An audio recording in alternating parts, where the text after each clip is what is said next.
Hello everyone, and welcome back to a brand new video. Today I thought instead of another review video, I wanted to look at all the top elements at Magic Mountain. So what I mean is, out of all the thrill rides, not the kid coasters, I will look at the best elements for each ride. Also, I'm not including flat rides as they are just basically a one-trick pony. But I will cover all 15 thrill rides from Apocalypse to X2 and rate the best element in each ride. Also, this is just my opinion and the part I find the best while riding. You don't have to completely agree, as everyone has their own opinion over roller coasters. First off, Apocalypse. Now, Apocalypse is incredible and a very strong GCI wooden coaster, and this was a tough decision. I like the turnarounds, the fast runs between each turnaround, and almost every element was strong. But something that really sticks out to me and is unique to the park is the station run, where the train runs above the loading station on a part of straight track. I like this element both off-ride and on-ride. Off-ride, it is loud and looks out of control while you look at it in the station. On-ride, it feels both out of control and is really strong and powerful. Also, I love screaming there for all the people in the station. But because of the uniqueness and feeling you get from it, it is my favorite. Next up is Batman the Ride. Since this is cloned and at so many other Six Flags parks, this element may go for all, but since this is the only one I've rode, maybe not, so this choice only goes for this one. This B&M invert packs a short, intense ride, probably one of the most intense in the park. Out of all of it, even though so many elements here are crazy and overall mind-boggling, my favorite is the final corkscrew before turning to the station. This part is low to the ground, giving an out-of-control feeling and very intense, making it a great corkscrew and a great element. Next up is Full Throttle. This Premier Rides launch looping coaster holds not much, but what it does hold is spectacular. For Full Throttle, it isn't the loop, but the top hat on top of the loop that you ride as you come out of the second forward launch towards the station. On this one, you get great floater airtime and some ejector airtime as you drop, and a great view of the surrounding park and area. Then we have the oldest thrill coaster, Gold Rusher. For Gold Rusher being a train coaster, most elements interact with a part of the mountain somehow. The part I enjoy the most is the final helix. In this part of the ride it goes fast, and I've noticed it's smoother here, which is hard to say for an aero mine train. Following Gold Rusher is a ride completely opposite of it, Goliath. Goliath has some weak, graceful, and very intense parts of the ride. Although the helix at the end and overall the ride after the mid-course bake run is super fast and intense, I don't find anything here as the best. In my opinion, my favorite element is the camel hump hill after the second drop. Say what you want about Goliath holding no airtime, but this part does, and it's stunning. This part holds one of the best airtime moments in the park, and I always look forward to this part of the ride. Next up is the New Revolution. This Schwarzkopf looper has always been a good ride for families and still delivers to this day a smooth, enjoyable ride. So elements. This ride holds some awesome airtime hills and overall is very well paced, but you already know the element that is the best, the loop. This loop isn't just another one of the large amount of inversions in Magic Mountain. This is a huge part of history for Coasters Worldwide. This is the first modern steel loop, and every time you ride this loop, you go through history. Next up is Ninja, a rare model now as it's one of the only 5 last suspended aero coasters around.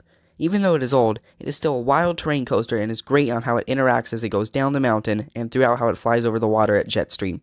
The best element to me is the awesome first and low sweeping bank turn over the water, and this part is perfect because you are low, sideways, and just feet away from the water. Following an aero coaster is the B&M stand-up coaster Riddlers Revenge. Riddlers Revenge definitely packs a punch, and even though it is a stand-up, it holds a great layout and isn't too uncomfortable. But although the loops are incredible, one stands out. After the first loop over the lift hill, which is really neat, the ride follows up with my favorite element, the first dive loop.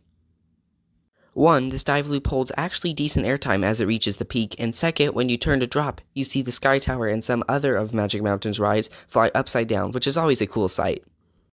Next up we have another B&M, the floorless coaster Scream. Scream is not too well received by pretty much anyone. It is a kind of abandoned in the back, but I still find its layout to be a decently strong one. Yes, Scream definitely has a bad rattle, and the last time I rode it, it seemed to get worse, but it still has a wide variety to choose from. For me, the Cobra Roll is an awesome element and a unique one, as now Scream is the only ride in Magic Mountain to hold this since Deja Vu is no longer here. But I also enjoy the Cobra Roll. It is a cool looking element from the ground, and it gives a fast, out of control feeling as you fly up the one side and down the other. Next up is Superman Xscape from Krypton. Basically, all I can choose from this Intamin coaster is the climb, the drop, or the launch. I like the middle between the climb and drop as you float there and look down at the park.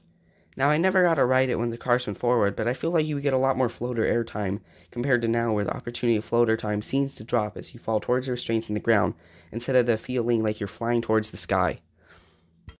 Next up is a hard one.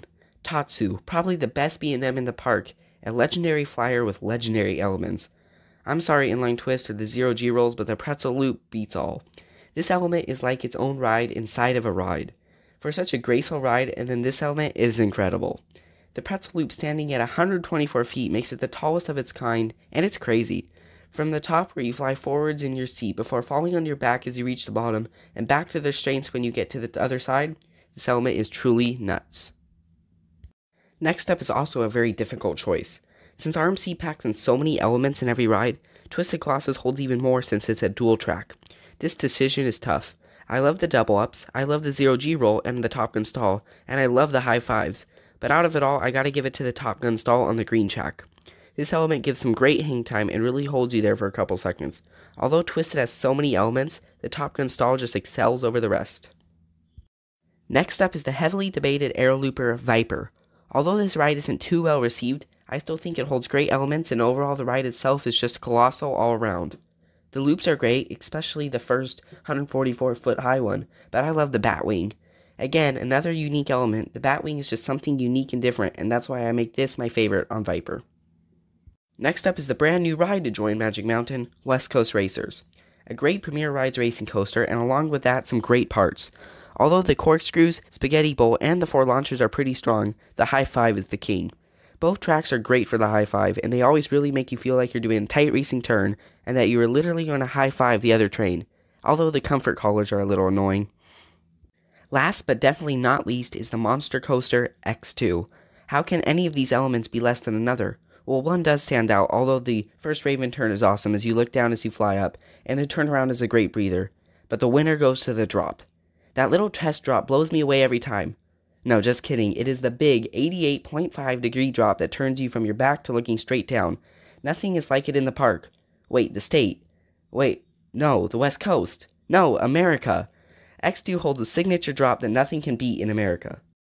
Anyways, I hope you enjoyed this element full video. Feel free to subscribe and see more content like this, and like this video if you enjoyed. Anyways, Magic Mountain holds great elements, and each ride seems to have its own unique one, making every ride different and a thrill in a different way. Thank you for watching, and I'll see you next time, and stay safe.